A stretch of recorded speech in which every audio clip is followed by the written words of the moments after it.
أما بعد فقد قال الله سبحانه وتعالى في كتابه الكريم وفرقانه الحميد وقوله الحق بسم الله الرحمن الرحيم إنا أعطيناك الكوثر فصل لربك وانحر إن شانئك هو الأبتر. صلاة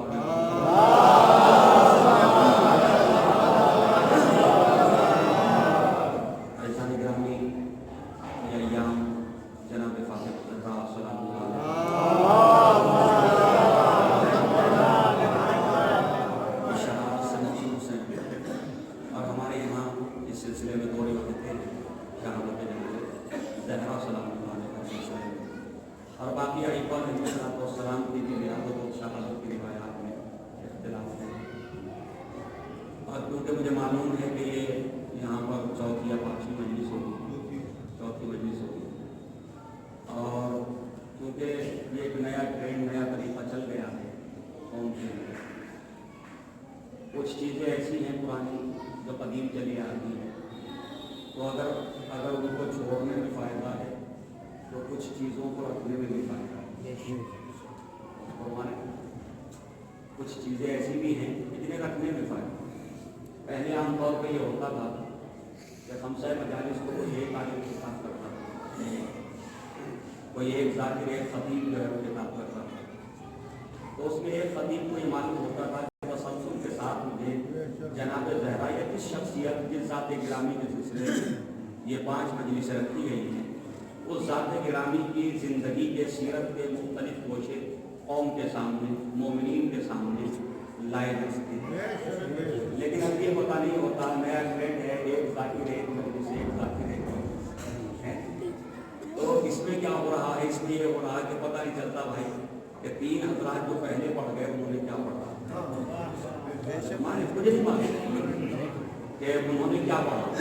ہو سکتا ہے کہ انہیں تینوں کے 2 نقطے میں بیان کرنا، کوئی الگ سے تو کچھ ہے نہیں. جو کچھ روایات ان کے سامنے وہی میرے سامنے ہے. جو فکر وہ کر رہے ہوں گے ہو سکتا میری بھی وہی فکر ہو. جو علماء نے لکھا ہے وہ انہوں نے بھی پڑھا، میں نے بھی پڑھا. بلا محالہ ایک سی گفتگو ہو جائے گی. تو بہتر یہ ہوگا کہ یہ جو نیا ٹرینڈ ہماری قوم میں آتا ہے کہ 5 مجلسوں کے لیے 5 خطیب. میں بھی یہ تقریباً 7ویں مجلس پڑھ رہا ہوں ایام فاطمی کے حوالے سے. ٹھیک ہے، 7ویں مجلس، لیکن یہ 7 مجلسیں الگ الگ مقامات، الگ الگ امام بارگاہوں میں، الگ الگ مجمع کے سامنے. تو اس میں ہوتا کیا ہے کہ جی ایک تو ذاکر کو اور عالم کو اور خطیب کو بھی ایک طرح کا نقصان ہے کہ وہ ایک مجلس پڑھے لیکن ہر جگہ ایک ہی مجلس پڑھے. کیوں اسے مطالعہ کرنے کی ضرورت ہی نہیں ہے؟ کیا ضرورت ہے مطالعہ کرنے کی؟ یہ خطیب ہے، ذاکر ہے، دوبارہ کتاب نہیں. 5 جگہ پڑھ لوں تو ایک ہی مجلس کو 5 مرتبہ پڑھ دے گا اور اچھی ہو جائے گی. صلاۃ محمد علیہ اور اچھی ہو جائے گی نا. 5 ہی مرتبہ اگر ایک ہی مجلس کو پڑھے گا تو اور اچھی پڑھے گا. تو لہذا خدا کے لیے اس ٹرینڈ کو ختم کیجئے. جو پرانا طریقہ ہے علماء کا شعار رہا ہے کہ اگر خمسہ مجالس ہے تو کوئی ایک ہی خطیب سے خطاب کرے تو اس سے مومنین کو بھی فائدہ ہوگا. آپ کے سامنے تسلسل کے ساتھ ولادت سے لے کے شہادت تک جناب زہرا سلام اللہ علیہ کی سیرت، ان کی زندگی، ان کے کارنامے، ان کے اعمال، ان کی عبادتیں، ان کے فضائل، ان کے کمالات، وہ سب کچھ سامنے آ جائیں گے اور ہمارے بچوں کو پتہ چلے گا کہ جناب زہرا نے کس طرح سے زندگی گزاری. بچپنے میں کیا کیا، عالم شباب میں کیا منزل عبادت میں کیا کیا، احترام والدین میں کیا کیا، تربیت اولاد میں کیا کیا ہے. وہ ساری چیزیں سامنے آ جائیں گی. تو عزیزان گرامی اس کو تھوڑا سا بدلنے کی کوشش کیجیے، ورنہ یہ بڑے مسائل بن جائیں گے کہ فضائل کے نکات سنے جاؤ اور اپنے اندر کوئی فضیلت پیدا ہی نہ ہونے. یہ قوم واہ واہ سبحان اللہ نعرہ حیدری اسی میں لگے رہے. سوال یہ ہے کہ کیا اہل بیت اس لیے دنیا میں آئے تھے کیا قرآن مجید اس لیے نازل کیا گیا تھا کہ لوگ اس کی تعریف کرتے رہیں، قصیدے پڑھتے رہیں اور اس کے ایک حکم پہ بھی عمل نہ کریں؟ کیا اہل بیت اس لیے دنیا میں آئے تھے؟ کیا جناب زہرا سلام اللہ علیہا نے اس لیے مصیبتیں اٹھائیں، اس لیے جو ہے وصیتیں اٹھائیں، اس لیے تکلیفیں اٹھائیں کہ یہ قوم بس دو پہلو لے لے میرے زندگی کے، جب کمال کو سنے تو واہ کر دے، جب مصیبت کو سنے تو آہ کر دے؟ یہ اس لیے آئی تھی جناب زہرا صحابہ محمد والے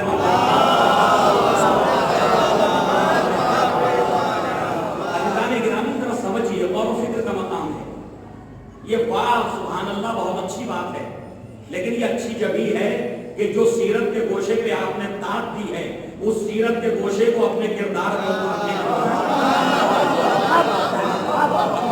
اتارنے کی کوشش کیجیے۔ زہرا اگر منزل عبادت میں وہاں تھی کہ جہاں پیروں پہ ورم آ جاتا تھا تو کم سے کم آپ خادمان زہرا ہیں، جو فرمائیے گا آپ رہبان زہرا ہیں، ایسا یا نہیں ہے؟ کنیزان سیدہ ہیں تو انہیں چاہیے کم سے کم واجبات تو ادا کر لیں، ہونا چاہیے نہیں؟ واجبات تو ادا کر لیں۔ پتہ چلا کہ نعرے لگانے میں سب سے آگے، میدان عمل میں سب سے پیچھے۔ نعروں سے کوئی قوم تشکیل نہیں پاتی، تعمیر نہیں ہوتی۔ نعرے جذبات کو ابھارتے ہیں، عقل کو پیچھے کر دیتے ہیں۔ فرمائیے گا، نعروں کا کام ہوتا ہے جذبات کو ابھارنا، عقل کو پیچھے ہٹا دینا۔ بات تو جب ہے کہ انسان نعروں کو تھوڑا سا رکا کر کے عقل کی گفتگو کرے، فراست کی گفتگو کرے، عقل انسانی کو آگے بڑھائے، کیونکہ جب تک عقل نہیں ہوگی کوئی قوم ترقی کے راستوں پہ گامزن نہیں ہو سکتی۔ صلاۃ پڑھیں محمد والے۔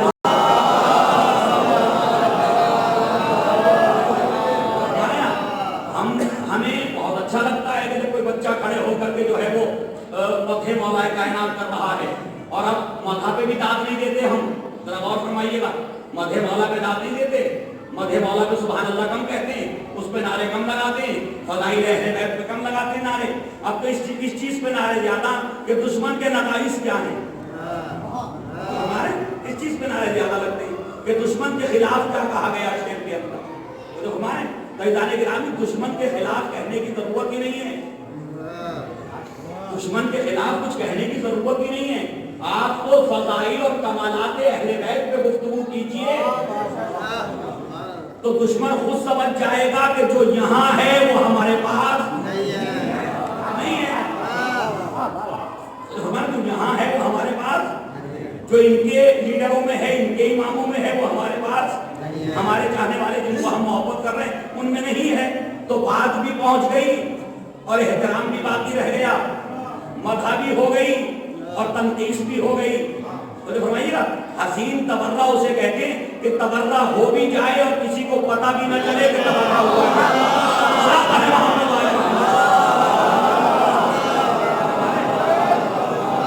اسے کہتے ہیں حسین تبرہ، تو ہمارے اس کا پتہ ہی نہیں چلتا، وہ خود جس کے لیے تبرہ کیا جا رہا وہ بھی داد دے،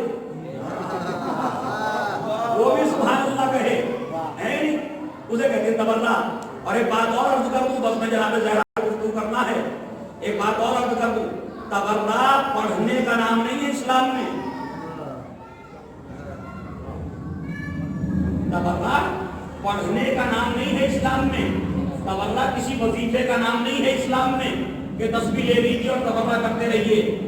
تبرہ کہتے ہیں کہ جس سے آپ دوری اختیار کر رہے ہیں، جس سے آپ برات اختیار کر رہے ہیں، وہ اس ذات سے برات نہیں ہوتی، اس کے کردار سے برات ہوتی ہے۔ ذات سے کوئی برات نہیں ہے، کردار سے برات ہوتی ہے۔ تو جو فرمائیے گا ذات سے نہیں، اسلام ذات کے خلاف نہیں آیا، اسلام ذات کے خلاف نہیں آیا، کسی شخص کے خلاف نہیں آیا، اسلام تو کردار کے خلاف آیا۔ جن پہ ہم لعنت کر رہے ہیں اگر انہی کا کردار صحیح ہو جاتا تو انہی کو علیہ السلام کہہ دیتے۔ محمد والے ہماری نفرت اس لیے تھوڑی کہ کون کس کا نام کیا ہے، ہمارے ہم ناموں سے نفرتیں تھوڑی کرتے ہیں کہ نام کیا ہے، نام پہ نفرتیں نہیں ہیں کہ کس کا نام کیا ہے، اس پہ نفرتیں نہیں ہیں، نفرت ہے کردار کیا ہے، کردار کیا ہے۔ لہذا عزیزان گرامی تبرہ پڑھنے کو نہیں کہتے، تبرہ کرنے کو کہتے ہیں۔ وہ جھوٹ بولتا تھا میں جھوٹ نہ بولوں یہ تبرہ ہے، وہ غیبت کرتا تھا میں غیبت نہ کروں یہ تبرہ ہے، وہ اہل بیت کو ستاتا تھا میں اہل بیت کے خادموں کو نہ ستاؤں ان کے چاہنے والوں کو نہ ستاؤں یہ تبرہ ہے، وہ کسی کے مال کو اس نے زہرا کا مال غصب کیا تھا میں کسی غلام زہرا کنیز زہرا کا مال نہ لوٹوں یہ تبرہ ہے، تو ہم تبرے کو سمجھے کہاں ہیں، انہیں جھوٹوں کو لعنت بھی کرتے ہیں، غاصب کو برا بھی کہتے ہیں اور پھر جھوٹ بھی بولتے ہیں، غصب بھی کرتے ہیں، ساری برائیاں جو وہاں ہیں وہ یہاں ہیں۔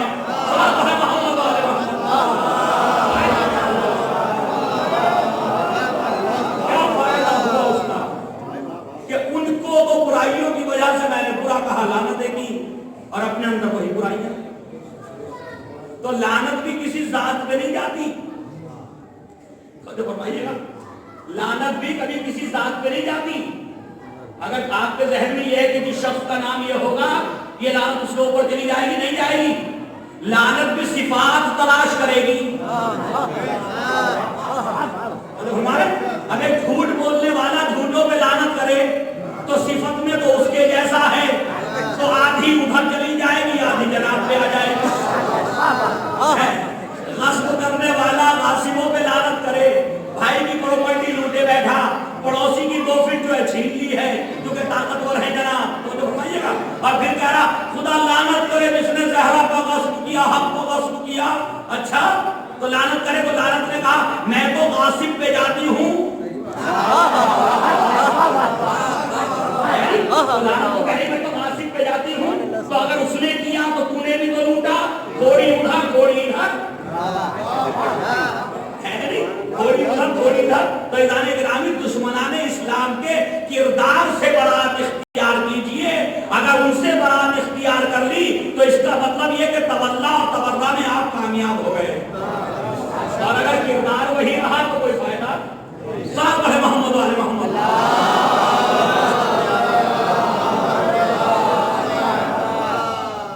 تو عزیزان گرامی آئیے اب ہم شروع کرتے ہیں گفتگو کو، 2 روایتیں ذرا اس سلسلے میں بھی اپنے بچوں کے لیے اور نوجوانوں کے لیے بزرگ سب جانتے ہیں، 2 روایتیں ہمارے پاس، اور باقی ائمہ علیہ السلام کی شہادت اور ولادت کی روایات بھی مختلف ہیں، ایران میں کسی اور تاریخ میں کوئی ولادت کی کا جشن منایا جاتا، ہندوستان میں کسی اور تاریخ میں، اور ماشاءاللہ ہمارے نصیب بھائی تو یہ مستقل سفروں میں ہیں، کبھی ایران میں ہیں کبھی ایران میں عراق میں ہے نہیں، زیارتوں کے سفر ہیں ان کے ساتھ، تو یہ تو جانتے ہیں اچھی طرح اس بات کو، اور ماشاءاللہ میرے خیال میں قبلہ رہے ہیں ایران میں، ایک بار صلاۃ پڑھنا محمد والے،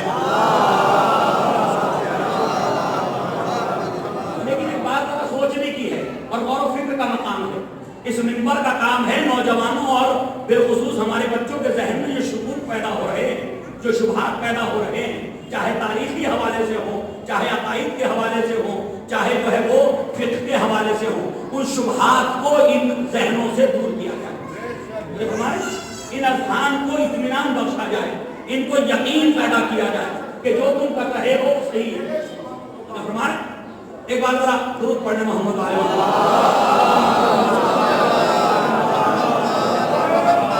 ذرا غور فرمائیے، تو ہر امام کی ولادت شہادت کی تاریخیں مختلف ہو گئی، اختلاف ہو گیا، فلاں تاریخ میں ولادت ہوئی تھی، ایک اور روایت آ جاتی وہ کہتی فلاں تاریخ میں ولادت ہوئی، اسی طرح جناب زہرا سلام اللہ علیہا کی شہادت کی تاریخیں بھی 2 ہو گئی ہمارے پاس، ہے یا نہیں ہے؟ ایک روایت کہتی کہ حضور پاک حضرت محمد مصطفیٰ صلی اللہ علیہ وسلم 70 دن 75 دن کے بعد آپ کی وفات ہوئی، اور دوسری روایت کہتی کہ 90 دن کے بعد آپ کی وفات واقع ہوئی ہے نا، آپ کی شہادت واقع ہوئی، یہ 2 روایتیں۔ اب سوال ہے، میں اپنے نوجوانوں کے ذہن کے شبہے کو مٹانا چاہتا ہوں کہ یہ روایات آخر میں اختلاف ہوا کہاں سے، کس نے اختلاف کر دیا ہے، یہ اختلاف کس نے کیا، یہ سمجھنے کی ضرورت ہے، کیونکہ ابھی جب یہ شہادت کی تاریخیں آتی تو لوگ واٹس ایپ پہ سوال کرتے، مولانا کیا ہمارے علماء کو پتہ نہیں تھا کہ کس تاریخ میں شہادت ہوئی، کیا ہمارے فقہا نہیں جانتے تھے کہ کس تاریخ میں شہادت ہوئی، تو یہ اختلاف ہو کیسے گیا، یہ اختلاف ہو گئے۔ دیکھیے اگر کسی امام کی ولادت کی تاریخوں میں اختلاف ہو تو سمجھ میں آتا ہے، کسی بھی ذات کی ولادت کی تاریخوں میں، جس جو بعد میں بڑی ذات گرامی بن گئی، اگر تاریخ ولادت میں اختلاف ہو تو سمجھ میں آتا ہے، نبی کریم کی تاریخ ولادت میں اختلاف ہے تو سمجھ میں آتا ہے، لیکن تاریخ وفات میں اختلاف وہ سمجھ میں نہیں آتا، کیونکہ جب نبی دنیا میں آئے تو کسی کو پتا نہیں تھا کہ نبی بنیں گے۔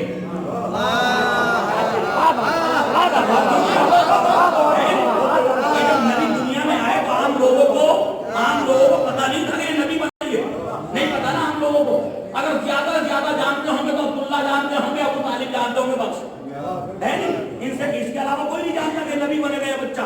لہذا اب جب نبی بن گئے اور اتنا بڑا اختلاف پیدا کر دیا، اب وفات میں کوئی اختلاف کرنے لگے۔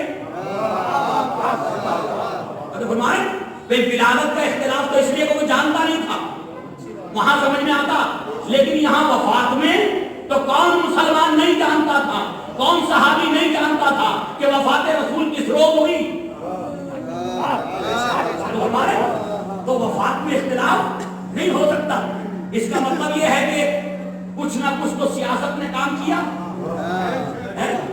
اگر اب میں آپ کو ذرا آپ کے اذہان عالیہ کو لے چل رہا ہوں اس طرف، ذرا اور کیجیے کہ وفات شہادت جناب زہرا کی روایات میں اختلاف ہو گئے، تو یہ اختلاف کا منبع اور مصدر کیا ہے، کہاں سے ہوا یہ اختلاف؟ اور یہ اس لیے میں نے بحث چھیڑی کہ تاکہ میری مجلس دوسری مجلسوں سے بالکل الگ ہو جائے۔ صلاۃ ہے محمد علیہ وسلم۔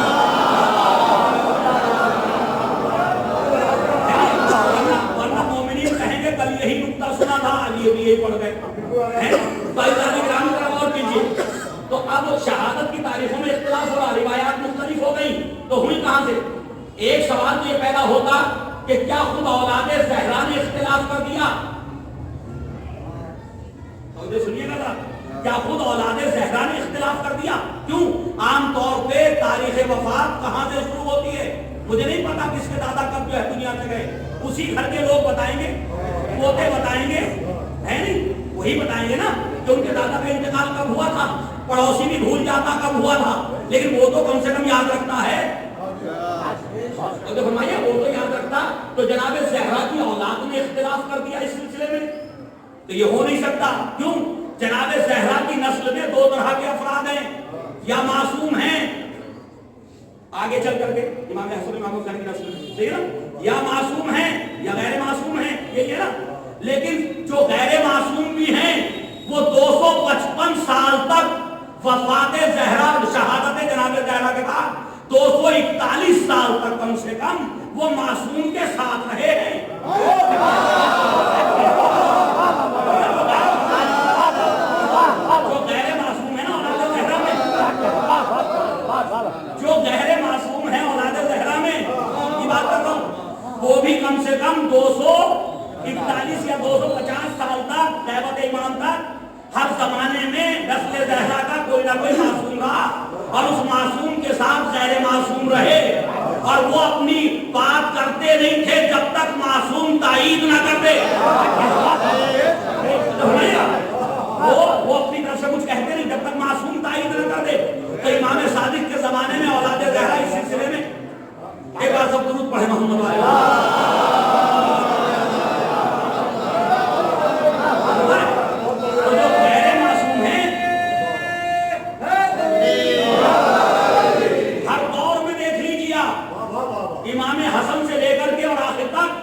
دیکھ لیجئے، اگر بھتیجا غیر معصوم ہے تو چچا معصوم ہے یا نہیں؟ اچھا بھتیجا بات کرتا نہیں جب تک چچا سے نہ پوچھ لے وہ معصوم ہے۔ تو یہ اختلاف نہ معصوم کر سکتے تھے، بھائی معصوم سے تو بھول ہوتی نہیں، سہو نسیان ہوتا نہیں، اس سے خطا غلطی ہوتی نہیں، تو معصوم تو اختلاف کر نہیں سکتا۔ غیر معصوم اس لیے نہیں کر سکتا کہ اس کے ساتھ ہمیشہ کوئی معصوم موجود ہے، اس کے ساتھ ہمیشہ نسل زہرا میں سے کوئی معصوم موجود ہے۔ تو اس کا مطلب اختلاف وہی لوگ کریں گے روایات میں کہ جن کے یہاں عصمت کا دروازہ بند ہو گیا، جن کے یہاں عصمت کا دروازہ بند ہو گیا۔ یا لفظوں کو بدل کے کہوں، اگر یہ صحیح پیغام میرا پہنچ جائے کہ اہل بیت میں شیعہ فرقے میں اور باقی جو اسلام کے فرقے ہیں، بڑے ادب و احترام سے گفتگو کر رہا ہوں، میں کسی کی توہین نہیں چاہتا، تو جو فرما رہے ہیں جو جتنے بھی فرقے ہیں اسلامی وہ اور جو شیعہ فرقہ، ان دونوں میں ایک بڑا فرق ہے. وہ بڑا فرق کیا ہے کہ نبی کریم کے بعد انہوں نے اعلان کر دیا کہ جی ہم فارغ التحصیل ہو گئے. انہوں نے کیا اعلان کیا؟ نبی کے ساتھ 23 سال، کوئی 10 سال بیٹھا، کوئی 5 سال بیٹھا، درس حاصل کیا نبی کریم سے. انہوں نے آخر میں نبی کی وفات کے بعد اعلان کر دیا اب ہم فارغ التحصیل ہو گئے، اب ہم مجتہد ہو گئے. تو ان کا علم کتنا؟ 10 سال کا. انہوں نے کتنا پڑھا؟ 20 سال پڑھا. کسی نے 10 سال پڑھا، کسی نے 5 سال پڑھا. کوئی 2 سال میں جو ہے وہ 4000 حدیثیں نقل کر گیا. کوئی 2 ہی سال میں 4000 حدیثیں نقل کر کے چلا گیا. ایسا ہوا یا نہیں ہوا؟ لیکن خدا کی قسم یہ صرف ہمارا فرقہ ہے کہ جس کی تعلیم کا کورس بہت لمبا ہے. اس کی تعلیم، اس کی ایجوکیشن کا جو کورس ہے وہ بہت لمبا ہے. اس نے وفات رسول پہ فارغ التحصیل ہونے کا اعلان نہیں کیا. یہ 255 سال تک معصوم کے سامنے زانوئے ادب طے کیے بیٹھا.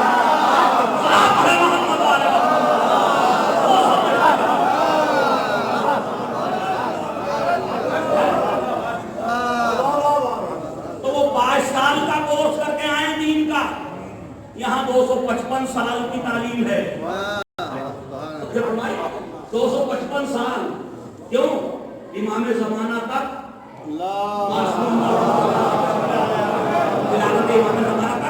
معصوم کی موجود ہے. اور یہ سب کے سب جو غیر معصوم ہے، معصوم کے سامنے زانویہ طے کرتے ہیں. تو بھائی تمہاری جو فقہ ہے وہ ٹھہرے ہوئے پانی کی طرح ہے.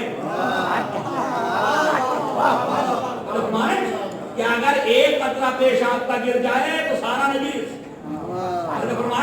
ہمارا ٹھہرا ہوا پانی نہیں ہے، ایک ایسی نہر ہے جو 255 سال مسلسل جاری و ساری رہی ہے.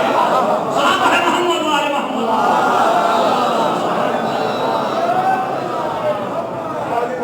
اختلاف کس نے کیا؟ میں یاد کر رہا تھا، اختلاف کیا کس نے؟ اولاد معصوم کر نہیں سکتی تھی. انہیں بھول اور سہو نسیان نہیں ہوتا، ان سے غلطی اور خطا نہیں ہوتی. جو غیر معصوم ہیں وہ معصوم کی قیادت میں رہے. وہ اپنی طرف سے بولتے نہیں تھے، وہ کہتے تھے پہلے معصوم سے پوچھ لیں. تو یہ اختلاف ہوا کیسے؟ اصل میں دشمنان اسلام یا تو اس لیے ان سے اختلاف ہوا کہ کیونکہ نہ ان کے پاس معصوم تھا، کوئی امام ان کا معصوم نہیں تھا، تو پوچھتے کس سے؟ اور اگر پوچھے بھی تو ہو سکتا جس سے پوچھ رہے ہیں وہی بھول گیا ہو.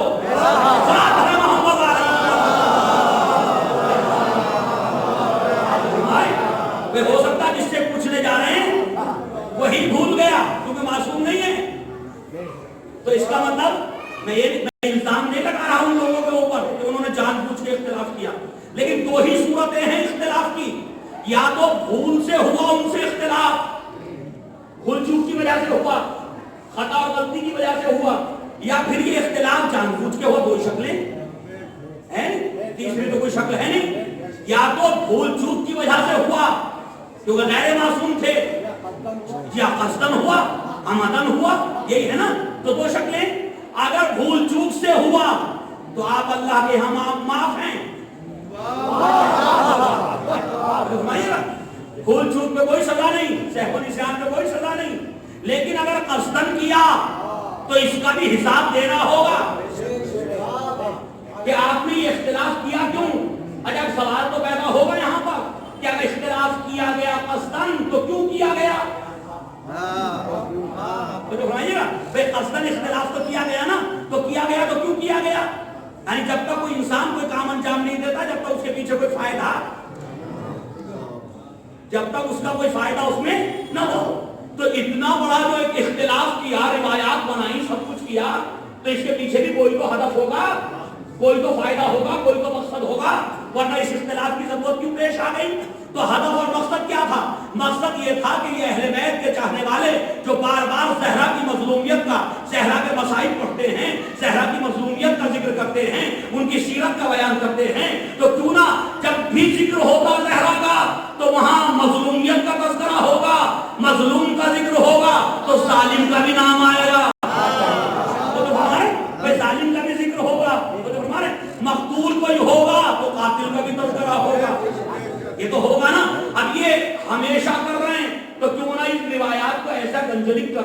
کہ یہ بھی تھک کے بیٹھ جائیں. اگر ایک روایت ہوتی تو ہم کر لیتے, اب یہ دو ہو گئی, اب کیا کریں. یہ سمجھ رہے تھے کہ اس طرح سے ہم کچھ سیاست چلیں کہ اس میں اختلاف ہو جائے اور یہ ذکر ان کے اوپر بوجھ بن جائے. لیکن انہیں کیا پتا تھا کہ جو طاہر الولادہ ہیں ان کے لیے ذکر قرآن, ذکر اہل بیت بوجھ نہیں ہے, ان کے لیے جو ہے وہ ان کی تعمیر کا ذریعہ ہے.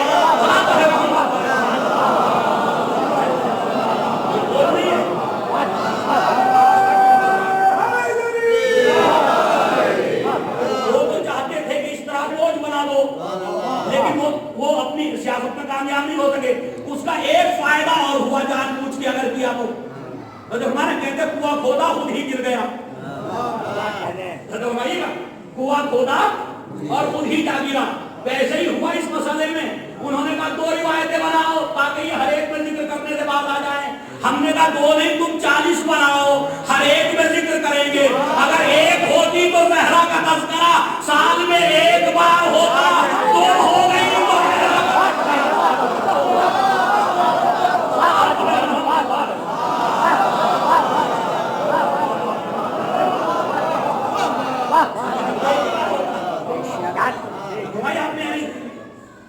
ہوگا یا نہیں ہوگا. اب 2 بار پروگرام رکھا جائے گا, 5 مجلس اس میں اور 5 اس میں. تو تم کچھ اور چاہتے تھے, وہ کچھ اور تم کچھ اور چاہتے تھے, تمہاری سیاست تو کچھ اور تھی, وہ کچھ اور گیا. صحیح ہے نا. اب 5 مرتبہ اس میں سنو اور 5 مرتبہ اس میں سنو کہ تمہارے ابو نے کیا کیا کیا.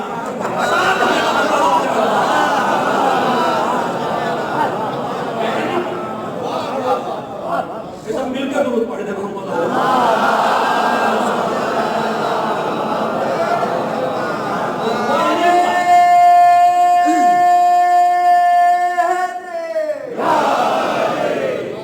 تو بھائی اختلاف روایات سے ڈرانا کیجیے, اس سے بھی ہمارے فائدہ ہے کہ 2 مرتبہ ذکر زہرا ہوگا. مومنین کو بھی فائدہ ہوگا کہ ان کی سیرت کو سن کے اپنی سیرت کو سنواریں گے, اور دشمن کو بھی نقصان پہنچے گا. پہنچے گا یا نہیں پہنچے گا. جب بھی مصائب کا باب آئے گا یعنی اس دشمن کو بھی نقصان پہنچے گا. وہ جن چہروں پہ نقابے ڈالے رکھنا چاہتے ہیں, یہ ذکر زہرا ان نقابوں کو کھینچ لے گا. ایک مرتبہ بچانا چاہیں گے بچوں کو, 5 دن مت نکلنا, تو اگلے 5 دن کیسے نہ نکلو گے.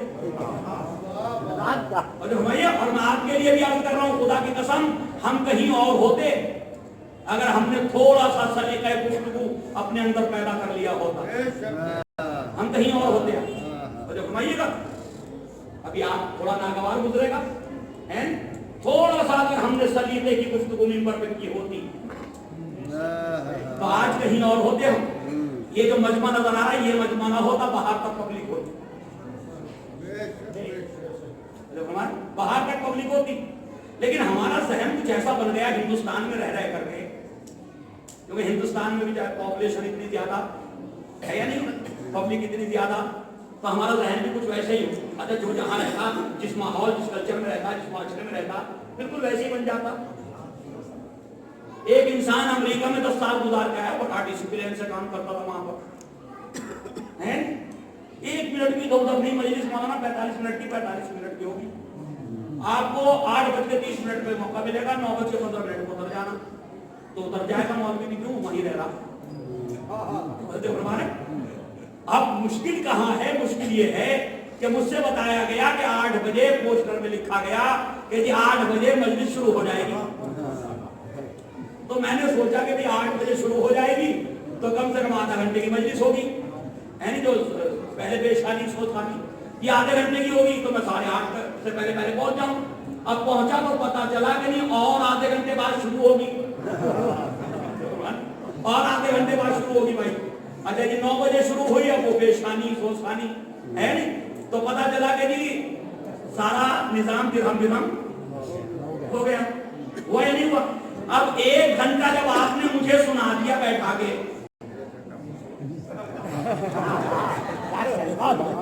بلایا تھا دیکھیے غور کیجیے نا, آپ نے بلایا تھا کہ مولانا کو سنیں گے, مولانا تو بیچارے اس میں آ گئے کہ بھائی چلو ٹائم ہو گیا چلیں, اب جب پہنچے تو پتا چلا کہ جی مولانا کو سنائیں گے.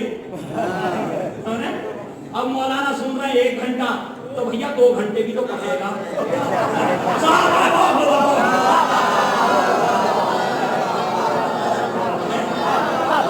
1 گھنٹہ سنا تو 1 تو اور پڑے گا, ساتھ پڑے محمد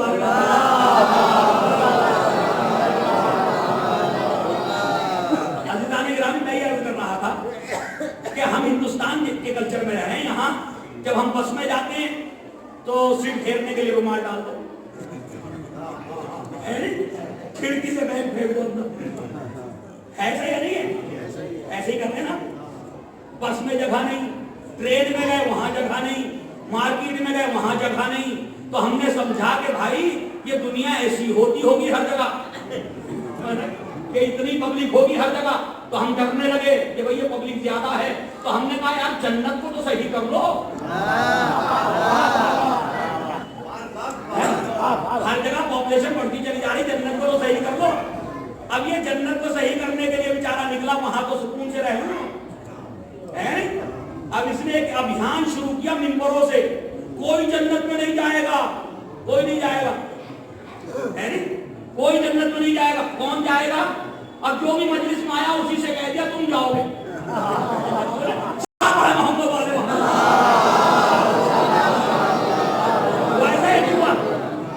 جو بھی مجلس میں آیا وہ اسی سے کہہ دیا کہ تم جاؤ گے, اور کوئی نہیں جائے گا جنت میں, تم ہی جاؤ گے. تو اسے بھی ایسا لگا چلو ساری پبلک ختم ہوئی, وہاں تو سکون کی زندگی ملے گی. لیکن یہ بیچارہ بھول گیا کہ جنت کوئی ہندوستان کی بس اور ٹرین اور بازار کا نام نہیں ہے. تو ہمارا جنت اس جگہ کا نام ہے جس کے لیے قرآن کہہ رہا ارضھا فی السماوات والارض, کہ جس کی جو ہے وہ چوڑائی اور لمبائی زمین اور آسمان کے درمیان ہے. ہمارے زمین و آسمان کے درمیان ہے. اتنی بڑی جنت ہم نے بنائی ہے, تو بھائی آپ پریشان نہ ہو کہ اگر کوئی اور بھی آ جائے گا تو وہاں پریشانیاں پیدا ہو جائیں گی. اور ایک بات یاد رکھیے, اہل بیت بالکل نہیں چاہتے تھے, خدا کی قسم تمنا تھی ہمارے نبی کی کہ کوئی بھی جہنم میں نہ جائے. تمنا تھی علی کی, کوئی بھی جہنم میں نہ جائے.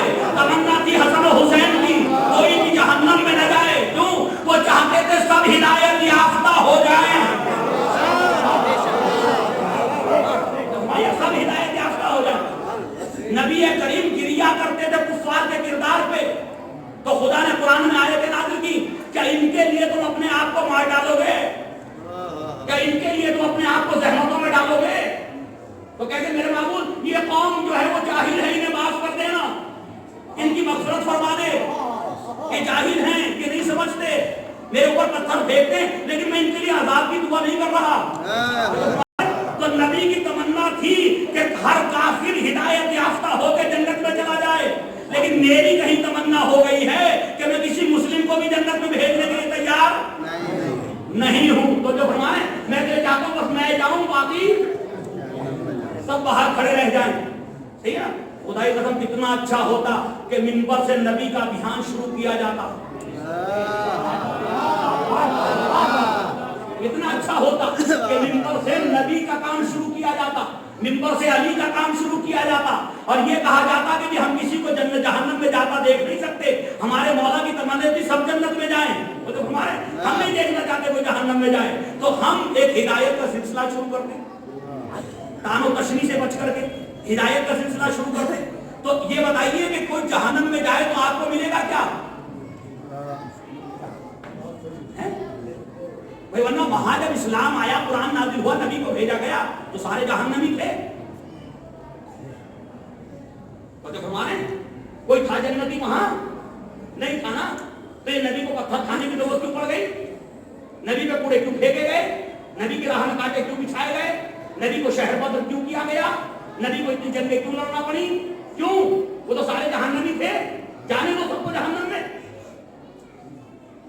لیکن نبی نے انہی جہنمیوں کو ہدایت کر کے جنتی بنایا. انہی جہنمیوں کو ہدایت کر کے اذیتیں اٹھا کے تکلیفیں اٹھا کے انہیں جنتی بنایا. تو آپ اور ہم کہاں ہیں؟ نبی کسی کے جہنم میں جانے سے افسوس کر رہے ہیں اور میں کسی کے جہنم میں جانے سے خوش ہو رہا ہوں. تو راستے بدل گئے راستے نبی کے اور ہمارے یہاں نہیں بدل گئے. نبی پوری کوشش کرتے تھے کوئی کافر آج صبح کو جب میں اٹھوں تو کوئی کافر میری ہدایت کے ذریعے مسلمان ہو جائے. تھی کوشش یا نہیں؟ اور میرے جیسے خطیب کی کوشش کیا؟ مجلس پڑھنے سے پہلے ساری روایتیں اس لیے پڑھتا ہوں کہ کسی کو جو ہے وہ جہنمی بناؤں تو بناؤں کیسے، کسی مسلمان کو کافر بناؤں کیسے. لہذا اب دلیلیں تلاش کر رہا ہوں. نبی دلیلیں تلاش کرتے تھے کہ کافر کو مسلمان کیسے بنائیں، میں دلیلیں تلاش کر رہا ہوں مسلمان کو کافر کیسے بناؤں.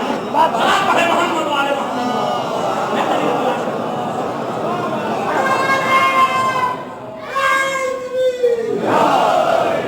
ایک جملہ اور سن لیجئے. سورہ منافقون کس پہ نازل ہوا؟ حضرت علی پہ. بتائیے ذرا، میں تمہیں تو کوئی تو بولے. سورہ منافقون کس پہ نازل ہوا؟ حضرت علی پہ، امام حسن پہ، امام حسین پہ، باقی ائمہ میں سے کسی امام پر؟ آپ کہیں گے نہیں.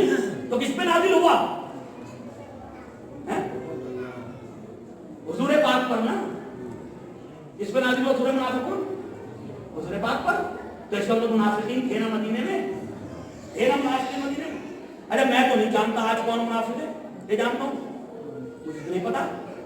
زبان اتنی لمبی ہو گئی کہ مومن کو منافق بتا دے تو زبان درازی ہے اور کچھ بھی نہیں. ورنہ کیا مجھے پتا کہ کون مومن. میرا ذاتی جھگڑا ہوگا اسے دینی بنا دوں گا. ہے یا نہیں ہے؟ جھگڑا ذاتی ہے، اسے دینی بنا دوں گا، اسے منافق کہنا شروع کر دوں گا، دین سے نکال دوں گا. تو نبی تو یقینی طور پہ جانتے تھے کون منافق ہے یا نہیں جانتا. جن کے اوپر سورہ منافقون نازل ہو وہ جانتے تھے یا نہیں جانتے؟ جانتے تھے نا، یقینی طور پہ جانتے تھے منافق کون کون ہے. اور حذیفہ یمانی کو نام بھی بتا دیے تھے، اپنے ایک صحابی کو نام بھی بتا دیے، فلاں فلاں منافق ہے، نام بتا دیے. لیکن یہ وصیت کی تھی کہ دیکھو ان کے ناموں کا ذکر کسی کے سامنے کا وعدہ کرو مجھ سے. تب بتائے تھے حذیفہ کو وہ نام.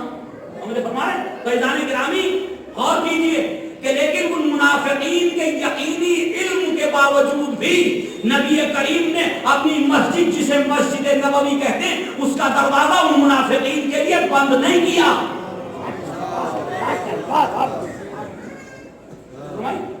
یقینی علم کے باوجود کہ کون کون منافق ہے اپنی مسجد کا دروازہ ان کے لیے بند نہیں کیا. اور آپ اور ہم تو جانتے بھی نہیں کہ منافق ہے کون، لیکن ہم نے اپنے امام بہرگاہوں کے دروازے ہوا یا نہیں ہوا ہم نے کہیں نہ کہیں بند کر دیے. کیوں؟ اب آپ کہیں گے مولانا ہم نے کب بند کیا، جو چاہے آ جائے. نہیں، آپ ہی نے بند کیا. بلا بھی رہے ہو اور ہے نہیں اذیت بھی پہنچا رہے ہو. سمجھیے گا. تو منافقین کے لیے بھی جب مسجد کے دروازے بند نہیں تو امام بارگاہ کے دروازے بند. اور کبھی نبی نے منبر پہ کھڑے ہو کے یہ نہیں کہا کہ یہ منافق ہے، جھوٹی سے جھوٹی روایت ہو، نہیں کہا کہ یہ شخص منافق ہے. تو ہم کون ہوتے ہیں؟ اور جو فرمائے ہم کون ہوتے ہیں؟ خدا کے لیے بانی آنے مجالس بھی اس پہ غور کریں، شورا کرام بھی غور کریں. جو فرمائے ہمارا ہدف، ہمارا مقصد ہدایت ہے، تان و تشریح نہیں ہے. ہمارا ہدف، ہمارا مقصد ہدایت ہے لوگوں. ہم وارثان اہل بیت ہیں، جو کام اہل بیت کرتے تھے وہ ہمیں کرنا ہے، نہ کہ تھوڑی دیر کے لیے مزے لینا ہے. تلفظ ذہنی اسلام میں اس کی کوئی جگہ نہیں ہے. یہ تلفظ ذہنی ہے کہ جی میں نے فلاں کو آج یہ کہہ دیا، فلاں کے لیے شعر میں یہ بیان کر دیا. تلفظ ذہنی ہے، کچھ بھی نہیں ہے. بات تو جب ہوتی کہ میں امام حسین کے کردار کو اپنے کردار میں اتار لیتا. کیسے اتار لیتا؟ کوئی تھا کربلا کے میدان میں جو ساری مصیبتوں کا ذریعہ بن گیا، بنا یا نہیں بنا؟ سبب کون تھا؟ پیاس کا سبب، بھوک کا سبب، قتل کا سبب، شہادت کا سبب، بیویوں کی گرفتاری کا سبب کون بنا؟ بتائیے مجھے. خور بنانا، خور بنانا. جب وہ جہنم کے دروازے پہ پہنچ گیا، گرنا چاہتا تھا جہنم میں، حسین نے ذاتی دشمنیاں نکالنے کی کوشش نہیں کی. امام حسین نے ذاتی دشمنیاں نہیں کہ اس نے مجھے یہاں تک پہنچا دیا، میرے بچے پیاسے، گرنے تو جہنم میں سے نہیں. جب گرنا چاہتا تھا جہنم میں تو میرے مولا نے دروازہ کھول دیا جنت کا. کہا اور میں نہیں چاہتا کوئی جہنم میں جائے، چاہے جتنے مظالم تو نے میرے اوپر کیے ہیں، اگر معافی مانگ لے گا تو حسین معاف کر دے گا. تو امام حسین نے کربلا کے میدان میں یہ مثال قائم کر کے بتا دیا کہ میں جہنم میں جاتا ہوا کسی کو دیکھنا، جہنم میں جاتا ہوا دیکھنا نہیں چاہتا. عزیزان گرامی جملہ کہوں میں آپ کے سامنے، اے ہور خوشا قسمت تیرا، تیری قسمت بہت اچھی تھی کہ تو جب اپنی خطاؤں پہ شرمندہ ہوا، تو جب اپنے گناہوں پہ شرمندہ ہوا، جب تو پشیمان ہونے لگا، جب تیری سمجھ میں آ گیا کہ میں غلطی میں ہوں، تو تیری پشیمانی کو معاف کرنے کے لیے، تیری خطاؤں کو معاف کرنے کے لیے حسین موجود تھے. تیری خطاؤں کو معاف کرنے کے لیے حسین موجود تھے. لیکن اس کے بعد جو حر بننا چاہتے ہیں وہ کیا کریں؟ آج بھی لاکھوں لوگ ہیں جو حر کے اس کھولے ہوئے راستے پہ آنے کے لیے تیار کھڑے ہیں، لیکن حر تو خوش قسمت تھا، تجھے حسین مل گئے، جہنم سے نکل کے جنت میں آ گیا. یہ جو لاکھوں حر ہیں ان کے معاف کرنے کے لیے اب حسین نہیں ہے.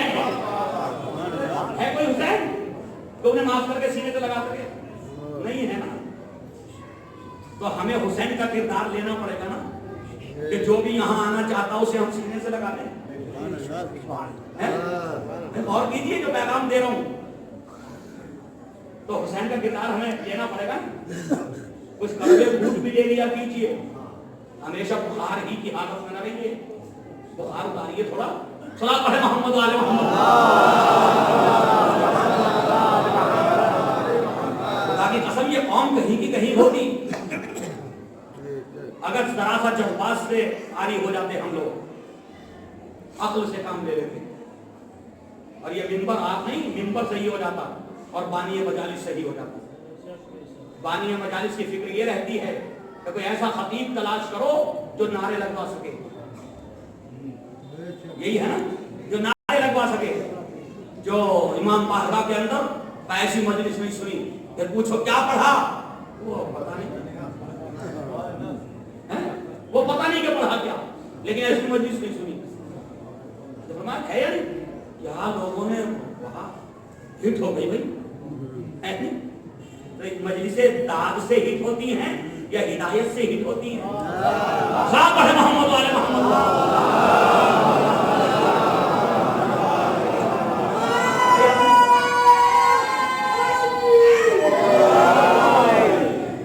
گرامی ذرا غور کیجیے کہ ہم اس طرف جا رہے ہیں، جو ہماری ذمہ داریاں تھیں کہ وہ ہم نے ادا کر لی. کیا واقعی ادا کر لی ذمہ داریاں؟